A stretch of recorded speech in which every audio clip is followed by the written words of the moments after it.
us this evening from New York City. Hi, Myers. Thanks for joining us. Hi, Liz. Thank you for having me on the show.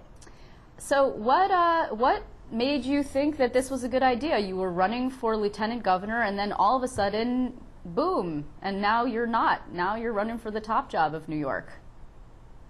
That's right, Liz. One of the things that I found as I went across the state, and I spent a lot of time traveling the state. I put over 26,000 miles on my truck and visited all the counties. And from the very beginning, I heard from people saying, you know, Myers, you have our Republican values. You stand for what we stand for. You should run for governor.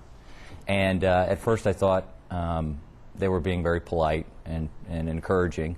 And so I didn't listen too much to it. But then really as the months have progressed, it became very clear to me that the message that I had about cutting spending, lowering taxes, and creating jobs was the message that people wanted to hear. And furthermore, as I also began to look at my campaign, I had accumulated, to date I've accumulated over 20,000 people on Facebook that follow me. And that's really within 90 days. That's more than Rick Lazio and Steve Levy combined and doubled.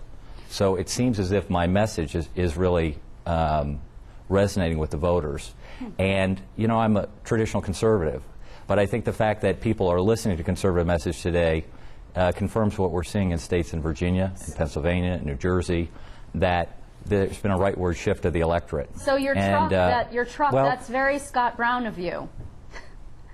Well, I'm not beholden to well, I don't like to compare myself to anybody. I'm my own person. I'm not beholden to any strongmen or any factions or any parts of the party. I'm just an average person. The reason, as you know, I've never held political office before. Yep. And I'm running because I think I have that message. But one of the things I found, Liz, and I want to tell you about this, is I conducted a poll of over 500 families across the state. And what I found is that as a social conservative, as a small business person, people voted for me in terms of my composite much more than they voted for Cuomo. Okay, in fact, but 2 to 1. I looked at that poll. I looked Yes. at that poll, and in fact, no one knows who you are. I mean, your name recognition is completely below the radar screen. That is correct. That's why I'm on this show with you. Oh, right? I see. If I'm able, well, no, obviously, right? Obviously, nobody knows who I am, right? I haven't been involved in politics. That's why people like what I'm saying. But they're not hearing what you're saying. What are you? I mean, how are you going to get this message out? How much money are you going to spend, assuming that you're able to get onto the ballot, and where are you going to get that money? Oh, no, I think I have the 25% to get on the ballot. I've gotten support from over 70% of the counties across New York State. Okay, but that's his LG. That was when you were running for LG, but right? let's remember that the gubernatorial candidates have 35 and 40%. Okay, but so I think that's a strong showing. Yeah, okay, but I mean, have you spoken to all of these county leaders? I mean, I've spoken to a few of them, and they've said, well, we thought it was great, you know, that we encouraged him to run for lieutenant governor. However, they also said the caveat for them was that if the Republican nominee, assuming that there is one, which there might not be if there's a primary, that person would pick a running mate, and then after that, you know, I'm not so sure that these people would have continued to support you. Now it's a completely different story. You're talking about four guys trying to get on the ballot at the convention. That's a free-for-all.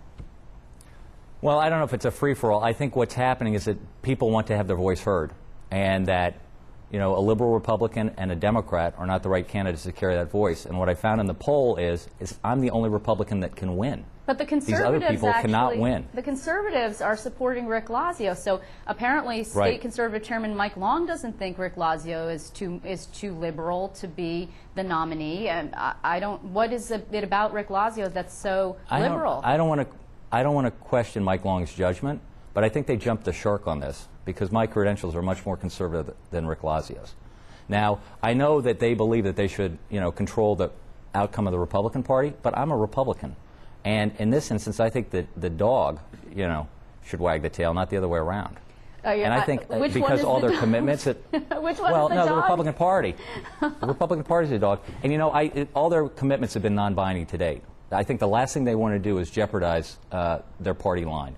And so I imagine that they'll support whoever the Republican nominee is. You know, and my poll also showed that I competed very favorably and very strongly against all the other contenders in a primary. Okay, let's get to the poll. Typically it's the activists who vote. Right. Let's get to the poll in a second, however. But you know, it's been suggested that you were encouraged to do this by State GOP Chairman Ed Cox because he's not seeing sufficient support for his preferred candidate, Steve Levy. He would be the Democrat, right, turned Republican. And so in order to sort of muddy the waters, if you will, and drive down support for Rick Lazio, he encouraged you to get into the race. Is that true?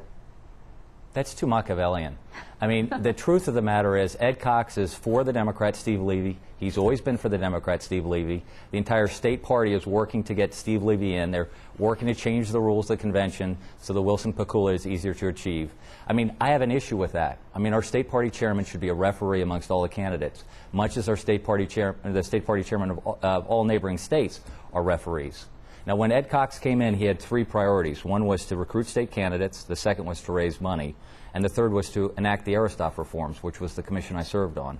Now, Ed hasn't gotten to those three, and that's unfortunate because it put me in a tough bind. When I looked at the race as LG, I found that there were two people on top of me, one of whom was a Democrat and one was a Republican who couldn't win, that I was in a very tough position. Okay. So I hope that at the end of this convention that I can bring people together, Liz, and that we can work together to unite the GOP, that Ed can go back and raise money and put money in the counties. I mean, I think, you know, it's fundamentally not right that every 4 years we have rich men swing into position at the top of the GOP and announce that they're our candidates. Okay, but isn't that what you are? Wait, hold on. Isn't that what you are? Aren't you actually, I mean, you're a businessman from Westchester County. You have a certain degree of resources, I believe, and are you willing to spend those on this race?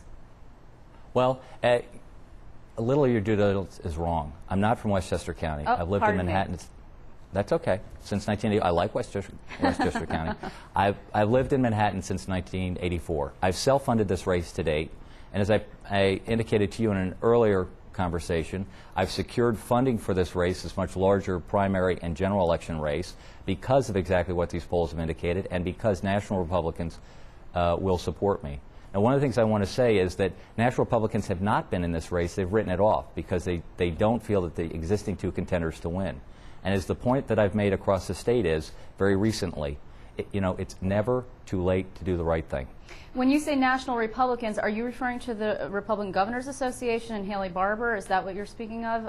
Because he has contributed to your campaign, although not a massive amount.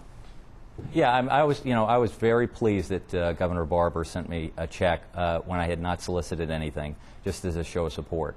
And I think that shows, in some small way, that national Republicans care about New York State, and they want to see New York State survive and succeed. Well, and they want to see Republican leadership established. How much money have these national Republicans, who else has actually committed to you, and how much money have they indeed committed to spend on this race? And why would they invest in a person who is unknown, although, as that poll shows, you know, your composite sounds great, but also, why would they invest? Well, if I can prove that I am that composite, if I can get my name known, as we talked about, then I would have a winning strategy against Andrew Cuomo. And that's what they're interested in. So they want to see this state succeed.